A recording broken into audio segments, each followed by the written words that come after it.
Welcome back to the Cronkite Sports Report. I'm Jacob Flores. It's been a crazy NASCAR season that saw a revamped schedule, 19 different winners, and a next-gen race car. But it all came down to the 4 final drivers in their quest for the Cup. Cronkite News reporter Michelle Aaron was at Phoenix Raceway for yesterday's championships. This race definitely had an Arizona flair as former Cardinals great Larry Fitzgerald drove the honorary pace car. Fitz says he can finally check an item off his bucket list. Definitely it's high on my list of things that I want to do. You know, when you watch the races on the weekends and you see people driving the pace car, you're like, man, that seems like it's a lot of fun. As for the main event, Joey Logano had the dominant car, leading 187 of 312 laps to win the NASCAR season finale and his second Cup, his first since 2018. Logano adds his name to a list of only 17 drivers with multiple wins. We made sure that there was no stone unturned when it came to preparing for this race. And when you saw how confident I was and my team was, it's because we're truly ready. Ross Chastain was the only other playoff driver to finish in the top 10, coming in third after his crazy Hail Mary move at Martinsville that landed him a spot in the Final Four. Chastain credited his team at Trackhouse Racing for getting him this far. We can just keep fighting, and no one's ever upset. Like, we keep our world small, we all do our jobs, and everybody at the Trackhouse just put forth their best effort throughout the season, and we ended as strong as I've ever seen us. Chase Elliott, who was the regular season champion, had some trouble in the final stage. He spun off the nose of Chastain and finished the race in 28th place. After winning the first race with the next-gen car and the last, it's only fitting the 2022 Cup Series champion was the number 22. At Phoenix Raceway in Avondale, Michelle Aaron, Cronkite News. Xfinity Series winner Ty Gibbs was removed from the race when he got word that his father and co-owner of Joe Gibbs Racing, Coy Gibbs, passed away. ASU basketball tips off tonight with both men's and women's teams playing at Desert Financial Arena. The women begin the season with a clean slate and renewed energy.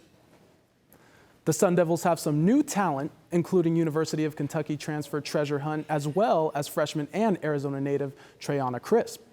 Head coach Natasha Adair begins a new era as she leads the team in her first year in Tempe.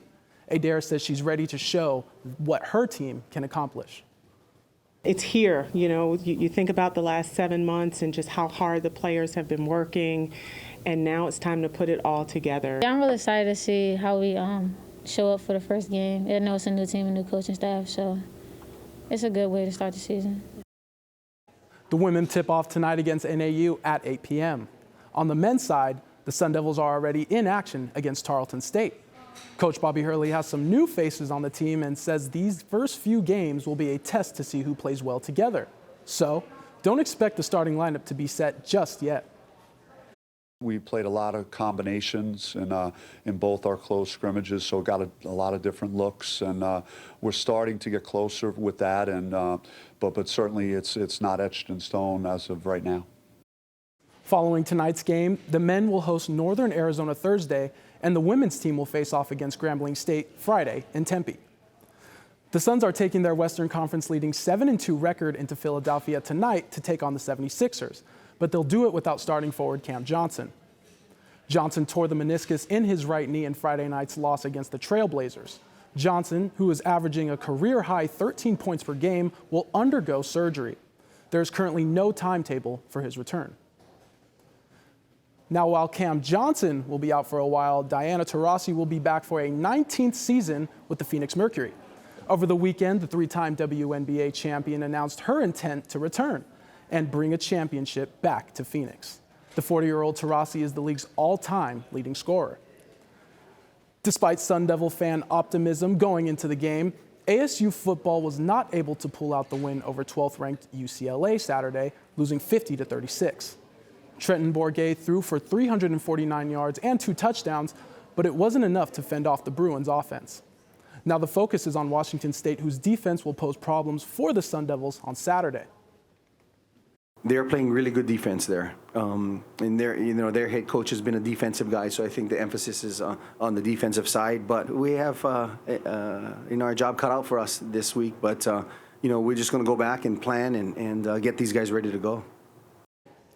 ASU wasn't the only team who struggled this weekend. Yesterday, the Cardinals fell at home to division rival Seattle 31-21. For the Redbirds, it's their second straight loss and fourth in the last 5 games. Arizona is now in the cellar in the NFC West and has a 3-6 record. Next up, the Cards are in LA to take on the Super Bowl champion Rams. That's it for today's Cronkite Sports Report. Back to you, Atria.